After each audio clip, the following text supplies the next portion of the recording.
Bueno, buenas tardes. Mi nombre es Esteban Ferraris, soy el profesor de esta materia, Cultura, Comunicación y Educación, de la carrera de Educación Especial en el Instituto 15. Esta va a ser la primera vez que tengo como primera clase un encuentro asincrónico. Les comento que los encuentros asincrónicos a mí no me gustan, me parece que atentan contra el normal desarrollo del aprendizaje, de la materia, no me siento cómodo con ella y la verdad es que lo que suelo hacer en estas ocasiones es replicar un encuentro presencial pero de forma virtual, o sea, hago un Zoom en el que yo los pueda ver a ustedes, ustedes me pueden ver a mí, podemos interactuar en vivo. Esto de que grabo un video seguramente será debut y despedida, que no lo vuelva a hacer. Simplemente lo hago por el hecho de que esta es la primera clase y yo no quería que nuestra primera interacción fuera virtual. Quiero que sea presencial, quiero que sea el miércoles que viene. Les pido que por favor el miércoles que viene vengan todos. No sé todavía quiénes son mis alumnos. Imagino que deben ser todas mujeres o casi todas mujeres como en los años anteriores. Pero no me voy a arriesgar a decir todas. Les pido a todos que vengan. Y ahí es donde vamos a poder presentarnos. Van a ustedes poder conocerme a mí, van a poder presentarse ustedes, van a poder comentar qué expectativas tienen sobre la materia. Les voy a poder contar cómo es esta materia, cómo es el régimen de aprobación de la materia. Les voy a comentar también que desde el año pasado esta materia es promocionable. Y muchas cuestiones que hacen al normal desarrollo de la materia con el objetivo que ustedes aprueben. A mí lo que más me interesa es que ustedes aprendan primero y que aprueben después. En ese sentido van a ver que conmigo no hay mucha magia ni sorpresa. Si estudian mínimamente, más o menos dignamente para un nivel terciario, no van a tener problema. Y si no estudian esa cantidad mínima, sí van a tener problemas. Entonces, todos esos datos, todas esas cuestiones, me gusta hablarlas cara a cara. Siempre tuve el primer encuentro de forma presencial. Pero bueno, en esta ocasión nos tocó a los de semana 2 empezar por la virtualidad. Así que bueno, este va a ser seguramente el primero y último video que haga.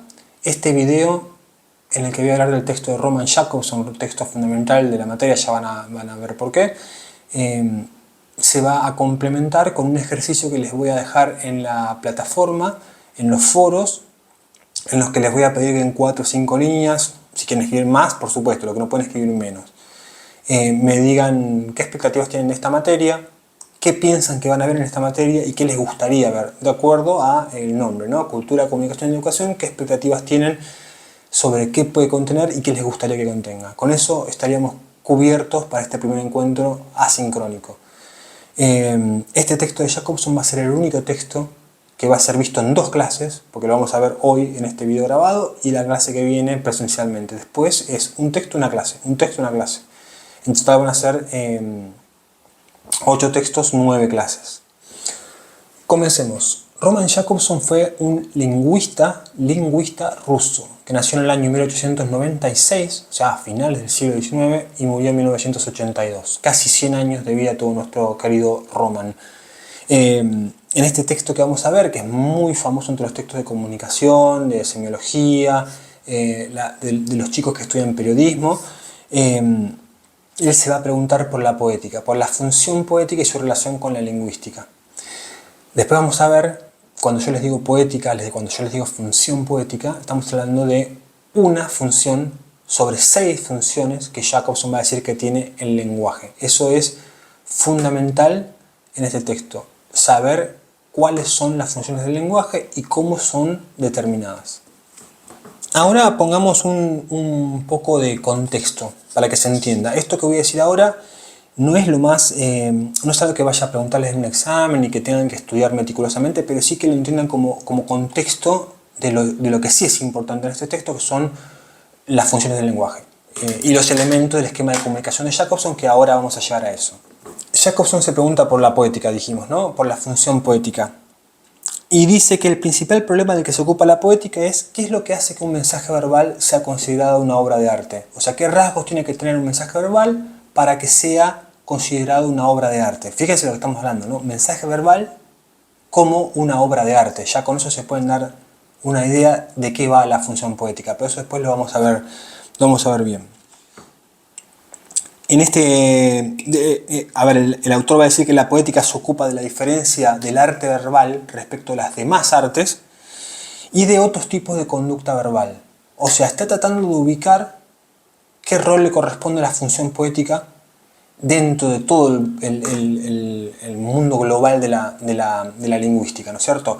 Y por ahí va a haber una discusión muy importante, que es, en ese momento se daba esta discusión, si la función poética y los problemas que le atañen a la función poética debían ser incorporados como problemas de la lingüística como ciencia global, ¿no es cierto? Bueno, en ese momento la tendencia era a creer que no, pero Roman Jakobson fue uno de los que, justamente con este texto, promulgaba la idea, apoyaba la idea de que sí, de que la lingüística debía incorporar a la función poética y hacerse cargo de sus problemas, porque justamente la función poética tiene como problema fundamental de los que trata la estructura del mensaje verbal, y que es una función que está compartida con la de la lingüística. La lingüística, como el campo general de todos estos estudios, debía entonces ocuparse de la función poética. Que después vamos a ver que la función poética no está limitada ni al mensaje verbal, y que puede verse en otras áreas, no solamente en el mensaje verbal. Para decirlo en criollo, no hay poesía solamente en el texto. Vamos a ver que la poesía, la función poética aparece en otros campos, eso lo vamos a ver al final. Entonces, Jakobson menciona esta insistencia de los lingüistas de esa época por mantener la función poética apartada de la lingüística. Y él lo que va a decir es que esto está mal, y que él va a plantear que al lenguaje hay que investigarlo en toda su variedad y su multiplicidad de funciones. La función poética como una de ellas, ¿no es cierto? Él se está ocupando en este texto sobre todo de la función poética, no está diciendo que es la más importante, dice que se está ocupando de ella y de su relación con la lingüística. Pero que para poder comprender el lenguaje no podemos omitirla a la función poética. Ahora, para empezar a desmenuzar y a entender el rol de la función poética, necesitamos conocer cuáles son las otras funciones del lenguaje. Así como tenemos función poética, tenemos otras 5 funciones más. A tal fin es que Roman Jakobson dice, paremos la pelota. Antes de empezar con las funciones del lenguaje, para poder hablar específicamente sobre el lugar que le corresponde a la función poética, tenemos que poder conocer cómo es un esquema básico de la comunicación, cómo es un acto simple de comunicación, qué elementos la componen, porque cuando tengamos estos elementos o factores que componen este acto básico de comunicación, vamos a poder ir a desmenuzar uno por uno las funciones del lenguaje. ¿Por qué? Porque cada función del lenguaje va a desprenderse de en qué elemento del esquema de comunicación estemos haciendo foco en ese momento.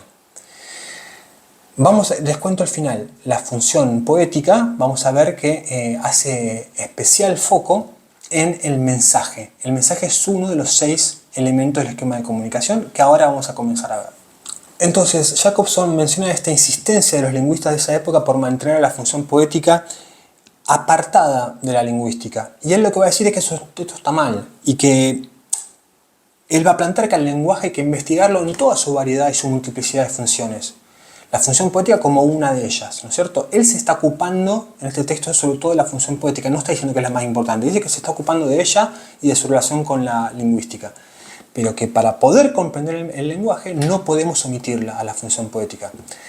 Ahora, para empezar a desmenuzar y a entender el rol de la función poética, necesitamos conocer cuáles son las otras funciones del lenguaje.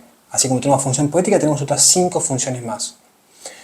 A tal fin es que Roman Jakobson dice, paremos la pelota. Antes de empezar con las funciones del lenguaje, para poder hablar específicamente sobre el lugar que le corresponde a la función poética, tenemos que poder conocer cómo es un esquema básico de la comunicación, cómo es un acto simple de comunicación, qué elementos la componen, porque cuando tengamos estos elementos o factores que componen este acto básico de comunicación, vamos a poder ir a desmenuzar uno por uno las funciones del lenguaje.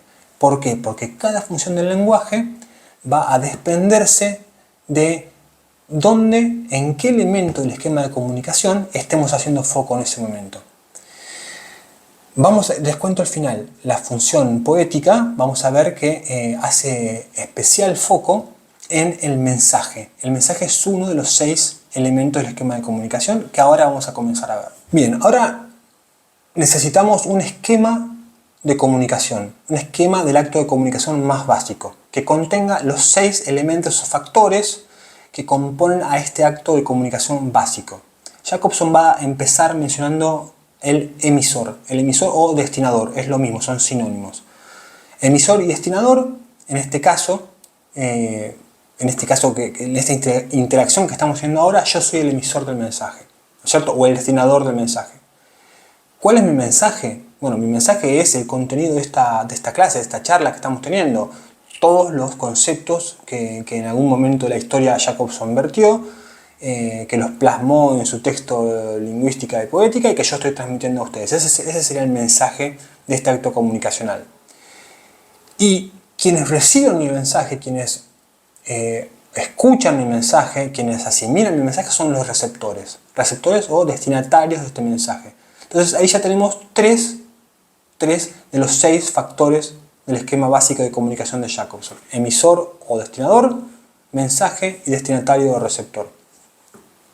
Va a decir Jacobson que con esto no alcanza para el acto de comunicación básico. Va a decir que para que esta comunicación sea efectiva hacen falta 3 más. Uno de esos 3 elementos que faltan es el código. Va a decir del código que tiene que ser parcial o totalmente compartido entre emisor y receptor, entre destinador y destinatario.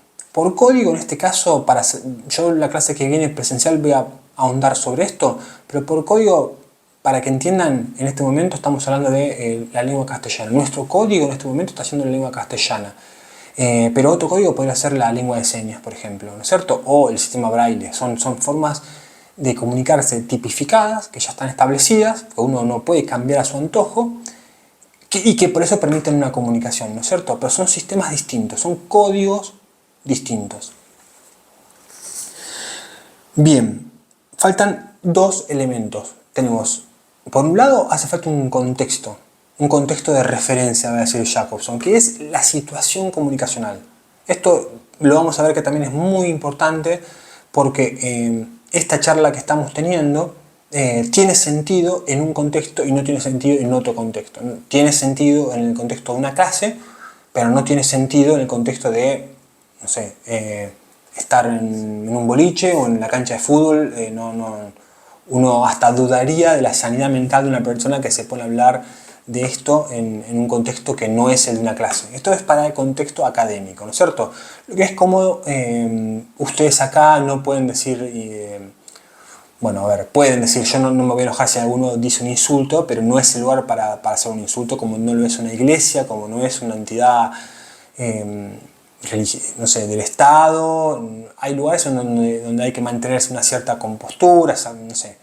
Ahora, el mismo mensaje sí puede ser emitido en una cancha de fútbol, sí puede ser emitido en una juntada entre amigos, en una previa, qué sé yo.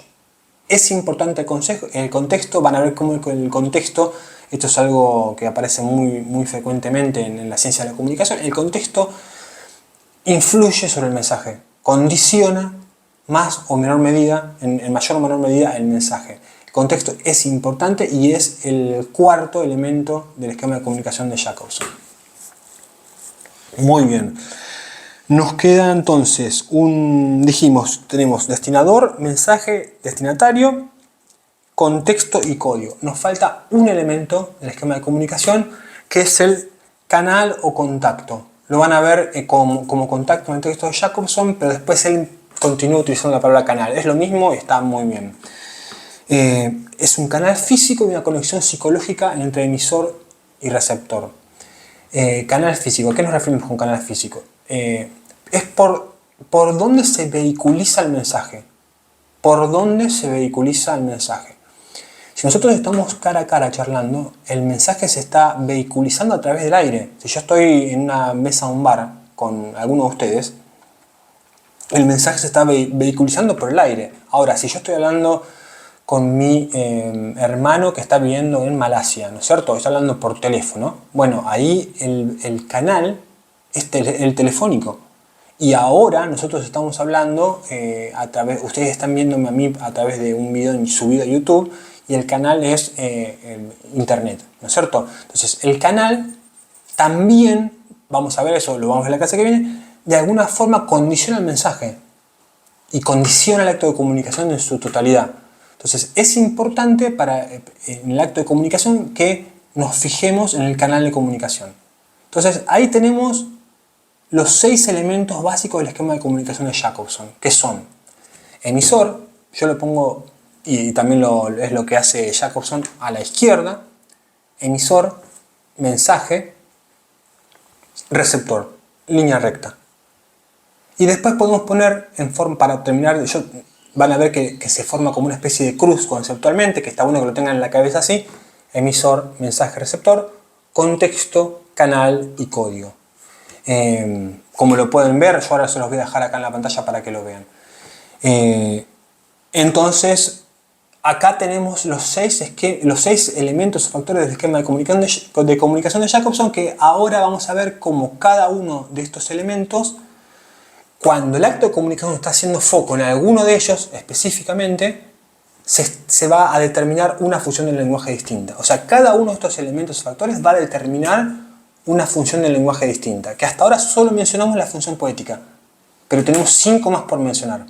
La función poética es cuando el foco de la relevancia del acto comunicacional está puesta en el mensaje. Pero vamos a ver ahora qué funciones del lenguaje ante qué funciones del lenguaje estamos cuando el foco no está en el mensaje, sino que está en el emisor, o en el receptor, o en el código, o en el contacto, o en el contexto. Me olvidé decirles con respecto a contexto, el elemento contexto, que también lo pueden encontrar como referente. Contexto y referente es lo mismo. Bien, entonces dijimos que cada uno de estos elementos o factores del esquema de comunicación de Jacobson determina una función del lenguaje diferente. Ahora, lo que es importante es que nunca vamos a encontrar, o prácticamente nunca vamos a encontrar, un mensaje en el que haya una función del lenguaje monopólica, ¿no? O sea, siempre vamos a ver mensajes que tengan en sí la presencia de más de una función del lenguaje. Nos puede pasar que tengamos una función dominante y funciones secundarias, eso es lo más común. Y esto va a ser parte de lo que vamos a trabajar en la clase que viene todos juntos, ¿no? Poder emitir mensajes y decir cuál es la función del lenguaje más importante acá, cuál es la predominante. ¿Hay secundarias? ¿Cuáles son? Bueno, hecha esta aclaración, comenzamos con una por una, cuáles son las funciones del lenguaje. Bien. Vamos a seguir el orden que sigue Jacobson en su texto, así que vamos a comenzar por la función referencial. La función referencial es la que está orientada hacia el contexto. Entonces, contexto es un elemento o factor del esquema de comunicación y función referencial es una función. No confundir funciones con elementos. Entonces empezamos de nuevo. La función referencial es una orientación hacia el contexto, ¿no es cierto? ¿Qué es una orientación hacia el contexto? Cuando nosotros tenemos mensajes que están dando información sobre el contexto, que nos están aportando datos sobre el contexto, información que normalmente es objetiva, dura, no susceptible de opiniones, estamos ante la función referencial. ¿Dónde se ve mucha información referencial? En los diarios, en las noticias. Por ejemplo, crimen en Bursaco. Mataron a 2 personas en una salidera bancaria. Bueno, ahí están diciéndonos qué pasó, con un mensaje qué pasó, en qué contexto pasó. No hay opinión, no estoy diciéndolo llorando, no estoy opinando, es información dura y pura. Cuando yo digo hoy hace 34 grados y hay una probabilidad de lluvias del 2%, estoy dando información referencial. Estoy dando un mensaje que tiene como foco el elemento del esquema de comunicación de Jacobson, contexto o referente. Pensemos en algunos ejemplos de este estilo. Cuando yo digo la información enciclopédica, ¿no? Yo digo París es la capital de Francia. Yo ahí no estoy expresando emociones, no estoy haciendo preguntas, no estoy esperando nada de mi receptor. Estoy informando algo que no sé qué es un dato objetivo. París es la capital de Francia. tengo 41 años. Esa es una información dura y pura. La marca Microsoft es una de las más importantes y más de mayor cantidad de empleados del mundo. Entonces, es información sobre el contexto objetiva, que no está sujeta a opiniones, que no está vehiculizando emociones. De eso se trata la función referencial y, como ya les dije, en un diario, en un noticiero, donde pueden, si ustedes quieren pensar ejemplos rápidos, que es algo que vamos a pedir en el examen o en el final oral, piensen en qué cosa podría aparecer en un diario, en un noticiero. Bien, ahora vamos a pasar a la función emotiva. La función emotiva aparece cuando el foco está en el elemento del esquema de comunicación destinador o emisor. ¿Se acuerdan que comenzamos por ahí? Cuando empezamos a decir cuáles son los 6 elementos del esquema de comunicación, empezamos por emisor. En este caso soy yo. En esta posición predomina lo subjetivo. Predomina los sentimientos y las sensaciones y los pareceres de quien emite el mensaje. ¿No es cierto? Si yo digo, uy, cómo me duele la cabeza. O, por ejemplo, la pucha, la verdad es que odio las clases asincrónicas. O si digo, me pone de muy mal humor que me hablen cuando apenas me despierto. Bueno, ahí yo lo que estoy dando es información sobre mis sentimientos y sobre mis sensaciones. Estoy vehiculizando, expresando emociones, ¿no? Sensaciones mías. Mías, o sea, porque soy el emisor del mensaje. En esos casos estamos ante la función emotiva, que van a ver que también se la puede llamar función expresiva. En este texto hay muchas cosas que se pueden decir de dos formas, así que no se preocupen, van a ver que yo las tengo en la cabeza y cualquiera que me digan va a estar muy bien. Entonces ya dijimos la función referencial, cuando tenemos el foco en el contexto, y ya dijimos la función expresiva o emotiva, cuando el foco está en el emisor del mensaje. Muy bien, seguimos. Ahora ya hablamos de la función referencial y ya hablamos de la función emotiva o expresiva. Ahora vamos a hablar de una función que tiene de nombre función conativa. La pueden ver como función apelativa también, pero en el texto de Jacobson aparece como función conativa. De todas formas, cualquier nombre que pongan, función conativa apelativa, para mí va a estar bien. La función conativa está orientada al destinador, al receptor. Habíamos dicho que la referencial estaba orientada al contexto y que la emotiva estaba orientada al emisor. Bueno, en este caso está orientada al receptor, al destinatario del mensaje. ¿Cómo detectarla? Porque esa es la madre de todas las preguntas en este texto de las funciones del lenguaje. ¿Cómo detectar cada una de las funciones del lenguaje? ¿Cómo darnos cuenta que tal mensaje tiene como predominante a tal función? Bueno, en este caso, cuando nosotros queremos con nuestro mensaje lograr una respuesta, una reacción de nuestro destinatario, el foco está en nuestro destinatario, está en nuestro receptor. Nosotros queremos algo, queremos lograr algo, una conducta, una reacción de nuestro receptor.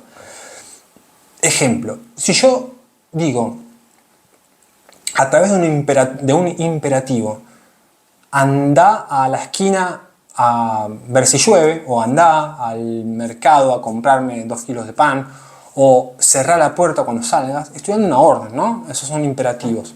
Lo que yo estoy buscando es que el destinatario de mi mensaje haga algo. En el caso de estos ejemplos, o que cierre la puerta, o que vaya a la esquina, o que me compre tal cosa. Yo quiero lograr algo de la persona a la que le estoy emitiendo el mensaje. Entonces, ahí tenemos un ejemplo de la función conativa. El imperativo, la orden, hace tal cosa. O incluso la sugerencia, podrías hacer tal cosa, porque en realidad lo que yo estoy queriendo es lo mismo con modos distintos de decir las cosas, ¿no? Uno puede decir las cosas más sutilmente, a modo de sugerencia, de recomendación, o puede dar una orden, ¿no es cierto? Entre personas que no tienen confianza hay mucho más lugar para la sugerencia o para la recomendación o para el pedido, y entre una madre enojada porque su hijo no hace la tarea o no estudia, hay más lugar para la orden. Andá, sentate y estudia. Listo, no salgas a la calle, estudia. Son 2 órdenes. Pero también tenemos que tener en cuenta que la función conativa aparece siempre que hay una pregunta. Siempre que hay una pregunta, tenemos que saber que está la función conativa presente. No podemos decir si como función dominante o como secundaria, pero siempre está. ¿Por qué? Porque cuando uno hace una pregunta, necesariamente la hace porque quiere una respuesta. Si yo digo, ¿me decís la hora? Es porque realmente quiero saber qué hora es. Es la razón por la cual yo hago una pregunta es porque quiero una reacción del receptor. Ahí estamos ante la función conativa. Muy bien, ahora vamos a hablar de la función fática. Fática, F, A con tilde porque es esdrújula, T-I-C-A, función fática. Va a decir Jacobson que la función fática está orientada hacia el contacto. Dijimos que puede ser contacto o canal. Y para que se entienda rápidamente, todos esos mensajes que están pensados, que se emiten para que uno chequee, que uno esté cerciorado de que el canal de comunicación está funcionando bien y que por ende la comunicación se va a poder llevar bien, son prueba de la función fática, exhiben la función fática. Cuando, por ejemplo, agarramos el teléfono y decimos, hola, ¿me escuchás? Porque no estás seguro si el otro te está escuchando y no querés, perdón la expresión, hablar al pedo, ¿no? Porque a veces pasa que uno habla y se da cuenta que de otro lado no estaban escuchando. Entonces uno toma el toro por las astas y dice, hola, ¿me escuchás? Si te dicen que sí, seguís adelante. Esto se puede ver mucho en los programas, por ejemplo, de deportes, que hay una persona en un estudio de televisión y la otra en un estadio. Antes de empezar a hacer toda la comunicación, se cercioran, ¿me estás escuchando? ¿Me estás copiando? Incluso a veces puede haber un delay, chequean si ese delay se puede tolerar en televisión o no.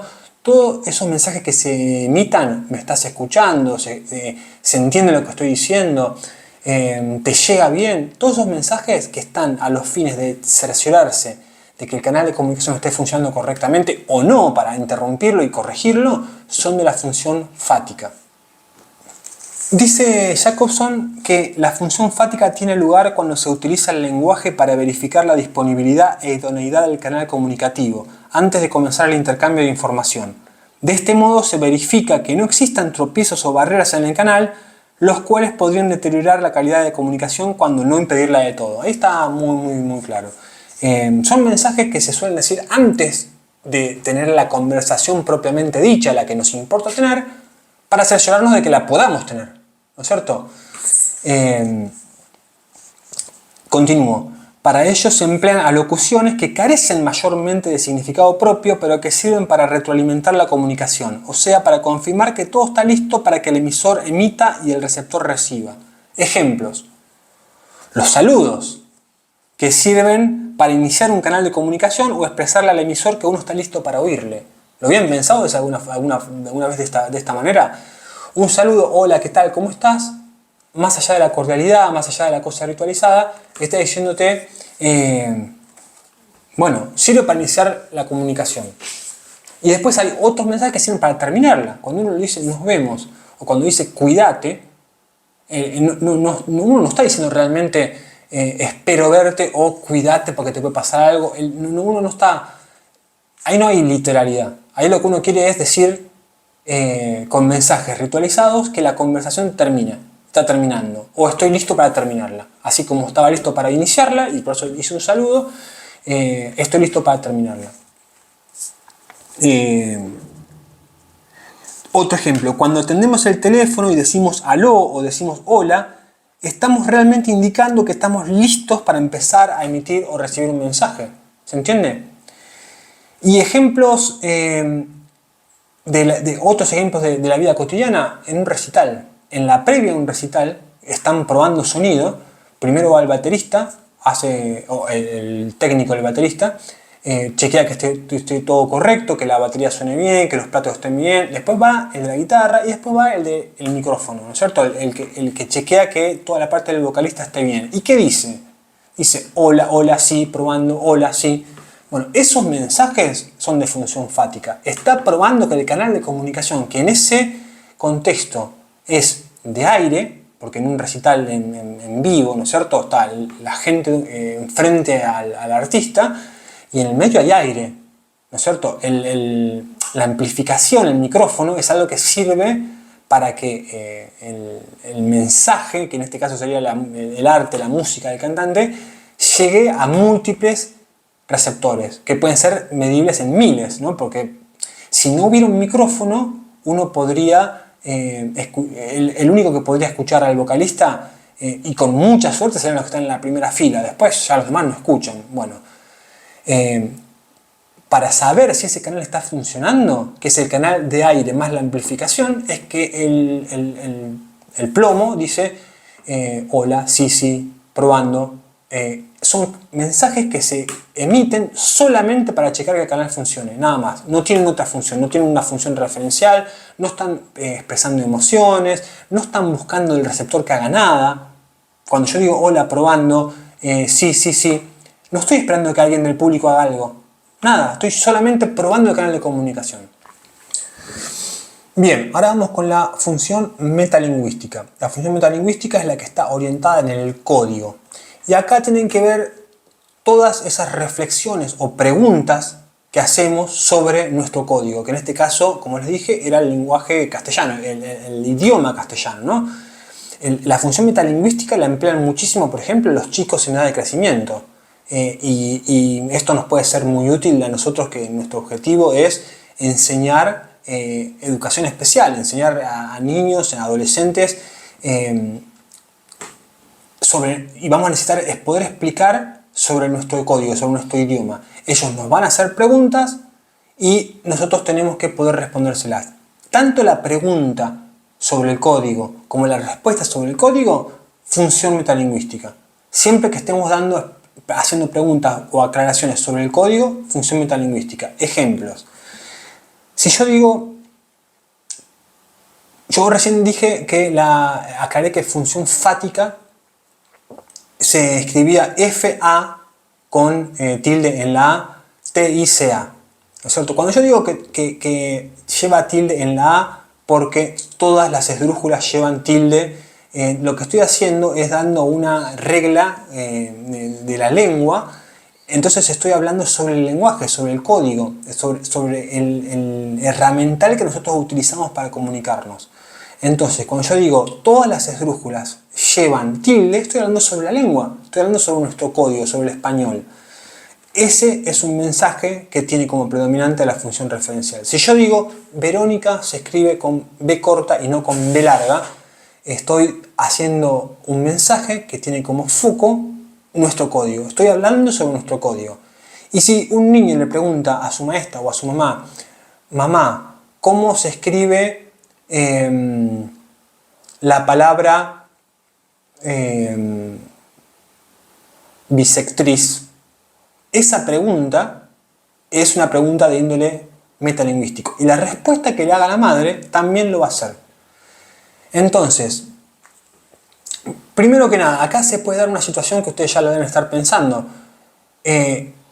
Profesor, usted está diciendo que una pregunta sobre el lenguaje, estamos ante la función referencial, pero también dijo que todas las preguntas eran función conativa. Entonces, bueno, acá tenemos que empezar a priorizar cuál es más importante. Y ya podemos ver que acá hay un mensaje que tiene dos funciones del lenguaje. Tiene la función conativa, porque cuando yo pregunto, cuando el niño pregunta, mamá, ¿cómo se escribe bisectriz?, está esperando que la madre le dé una respuesta. Entonces está esperando algo de su receptor. Por ende, estamos ante la función conativa. Pero por otro lado, lo más importante acá es que está preguntando sobre la lengua. Entonces, ustedes van a tener que siempre argumentar por qué creen que tal función es predominante y no secundaria, por qué priorizan por qué creen que una es más importante que la otra, como para ponerla predominante o como secundaria. Pero normalmente las preguntas que tienen que ver sobre la lengua siempre tienen como función predominante la función metalingüística. O sea que si yo pregunto ¿cómo se escribe Verónica?, la función predominante es la función metalingüística y como función secundaria la función conativa. Ejemplos de la función metalingüística, otros ejemplos, ¿no es cierto? Acá tengo anotada esta que está buena. La palabra más larga en español es electroencefalografista, que tiene 23 letras. Bueno, ahí estoy dando un ejemplo, dando información sobre el código de la lengua castellana. Las palabras agudas se acentúan cuando acaban en vocal o letras N o S. Bien, otra afirmación sobre el lenguaje. Y acá, no una afirmación, sino una pregunta. ¿Qué me quieres decir con eso de que no puedes? Por ejemplo, yo le pregunto a mi mamá, mamá, ¿vos podés hacer este dibujo que necesito que me lo pidan en la escuela? No, no puedo. ¿Qué quiere decir con que no podés? ¿Con que no querés o con que realmente no podés porque no? Bueno, esas preguntas que están hechas para que uno profundice su respuesta, aclare su respuesta, porque el mensaje que recibió no le resultó suficiente, es también de índole referencial. ¿Qué quieres decir con que no podés? ¿No es cierto? Esa es una pregunta sobre el lenguaje. Vos dijiste no podés. ¿Qué quieres decir con que no podés? Muy bien. Ahora vamos a pasar a la función poética. Y para esto vamos a hacer un parate para aclarar lo que empezamos a decir al comienzo. La función poética es por donde empezó Jacobson este texto, ¿no? ¿Qué lugar tenía la función poética en el mundo de la lingüística y en su relación con las demás funciones del lenguaje que hasta ahí no las había explicado? La función poética está orientada hacia el mensaje. Y acá sí ya vemos que utilizamos los 6 elementos del esquema de comunicación. Y que podemos ver claramente que podemos poner una columna con todos los elementos del esquema de comunicación, que son 6, y en la columna al lado a la derecha, qué función del lenguaje corresponde a cada uno de ellos. O sea, tenemos emisor, función expresiva. Mensaje, ahora vamos a ver qué es función poética. Receptor, conativa. Código, función metalingüística. Canal, función fática. Y contexto, función referencial. Tenemos 6 elementos por un lado y 6 funciones por el otro. Eso es muy importante que lo sepan. Primero, que no se confundan lo que son elementos con lo que son funciones. Y después que sepan relacionar un elemento con la función que vehiculizan, ¿no es cierto? Que determinan. Ahora vamos a pasar a hablar de la función poética y dijimos que estaba orientada hacia el mensaje. Ustedes habrán visto que hay mensajes que no están poniendo el foco en mis sensaciones, ¿no? En me duele la cabeza, en no me gustan las matemáticas, no me gusta el helado de menta. Esas son de la función expresiva, ¿cierto? Sensaciones del emisor. Tampoco están buscando una respuesta del receptor, que es lo que dijimos de la función conativa. Hay mensajes que no están dando información sobre el contexto, como en el caso de la función referencial, que no están chequeando el canal de comunicación como la función enfática y que no están hablando del lenguaje. Que son mensajes, hay algunos mensajes que son solamente efectos estéticos, sonoridad, metáfora, retórica, la pirotecnia del mensaje, ¿no? Mensajes que se dicen porque son lindos decirlos, porque suenan bien, porque nos generan placer, que no buscan ninguno de estos objetivos que les estaba comentando anteriormente. El objetivo de este mensaje, dice Jacobson, es el mensaje en sí mismo, ¿no es cierto? El mensaje por el mensaje. La función poética se da entonces, dice el texto, cuando comunicamos algo pero con una finalidad estética, tratando de hacerlo sonar bello. En esta función se da más importancia a cómo está construido el enunciado más que a su contenido y a su significado. Ejemplos de la función poética, que no significa de ninguna manera que la función poética sea solamente la poesía, pero la poesía es un ejemplo de función poética. Ustedes, cuando alguien les dice que la mujer es tan bella y tan suave como una mañana de otoño en los campos elíseos y la mar en coche, en realidad ahí lo que estamos tratando es hacer un juego estético que produzca una sensación placentera, que también puede ser displacentera porque también hay mensajes verbales que están pensados para el impacto, pero siempre el foco está en el mensaje mismo, en cualquiera de los dos casos, en el mensaje mismo. La poesía está pensada para eso. Pero también, por ejemplo, un ejemplo muy que yo doy mucho en clase son las letras de las canciones.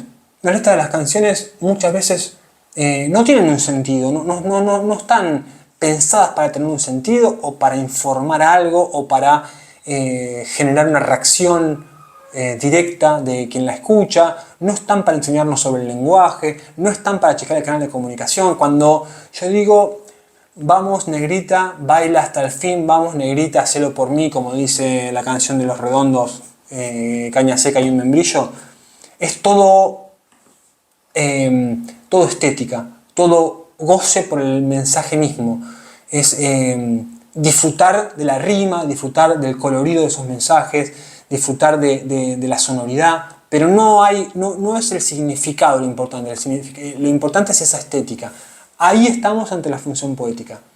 Y la función poética se mezcla mucho con otras funciones del lenguaje.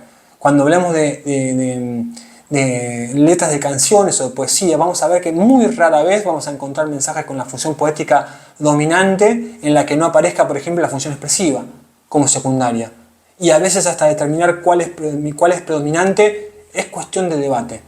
Es lo que vamos a hacer la clase que viene. Vamos a dar ejemplos y vamos a decir, che, ¿estamos todos de acuerdo que este mensaje, la función dominante es la poética o es la expresiva? ¿O en realidad es la conativa? Bueno, eso es lo que vamos a ver, que no podemos hacer a través de un video grabado, lo vamos a hacer la clase que viene. Entonces, el punto, una vez que está todo esto claro, ¿no? Cuáles son los 6 elementos del esquema de comunicación de Jacobson y cuáles son las funciones que determinan 6 y 6, la conclusión es que, de Jacobson es que la función poética no puede estudiarse de modo eficaz por fuera de los problemas generales del lenguaje. O sea, no puede estudiarse por fuera de la lingüística, tiene que ser incluido con la lingüística.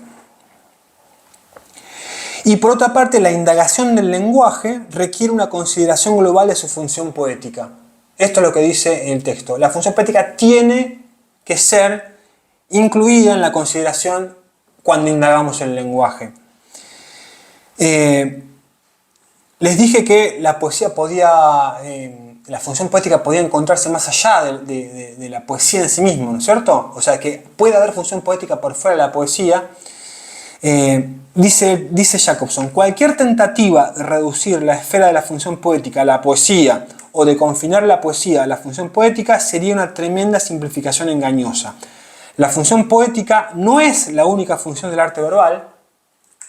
La función poética no es la única función del arte verbal, sino solo su función dominante, determinante, mientras que en todas las demás actividades verbales actúa como constitutivo subsidiario, accesorio. Está clarísimo ahí. De ahí que al estudiar la función poética, la lingüística no pueda limitarse al campo de la poética. ¿Se entiende? La función poética, al estudiarla, no podemos confinarla solamente a la poesía. Vamos a hablar ahora de primero de un par de conceptos, que es el de ruidos y de redundancia, y finalmente el concepto de feedback. Van a ser 3 conceptos. Pasa que ruido y redundancia van de la mano y feedback va después. Y con esto terminamos este primer encuentro asincrónico. Ruidos. Ruidos son todas aquellas... Nosotros por ruidos pensamos, pensemos en lo siguiente. Estamos conversando en la calle, estamos cerca de la Plaza de Mayo, en la calle Rivadavia, en la Avenida de Mayo. Estamos hablando y de repente se cruza una manifestación, ¿no es cierto? Y bombas de estruendo, gritos, ruidos, bombos. Y no podemos, y nuestra conversación ya no la podemos seguir adelante porque no nos escuchamos.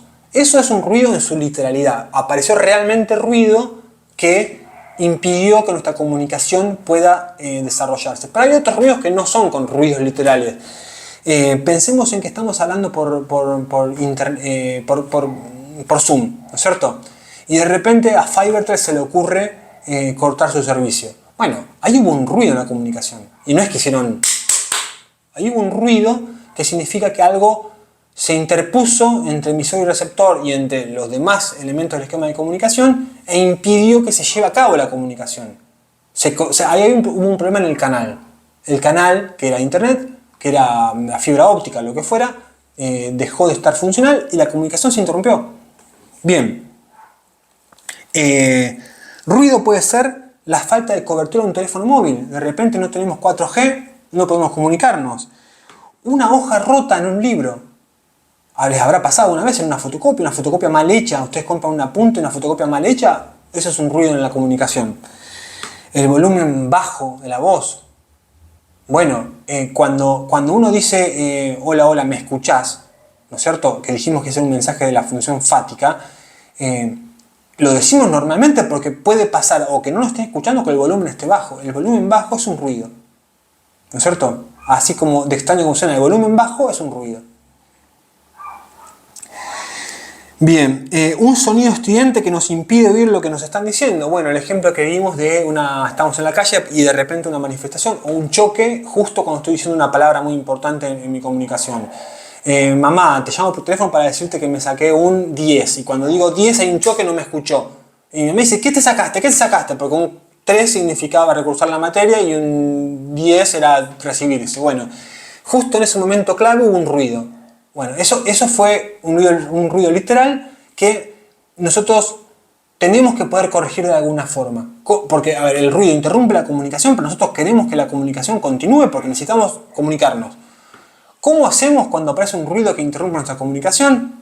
Acá viene el otro concepto, redundancia. ¿Qué redundancia es ni más ni menos que reintentar el mensaje, repetir el mensaje, volver a decir el mensaje?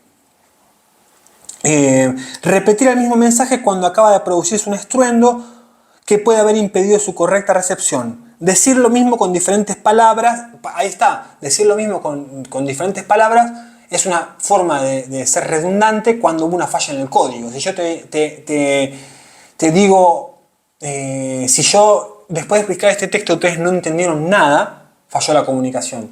Entonces yo en el próximo encuentro tengo que encontrar una forma de decir las cosas de otra forma, con un código más compartido con ustedes, porque ahí hubo una falla en el código, para que el mensaje se entienda. Entonces, esa repetición es la redundancia.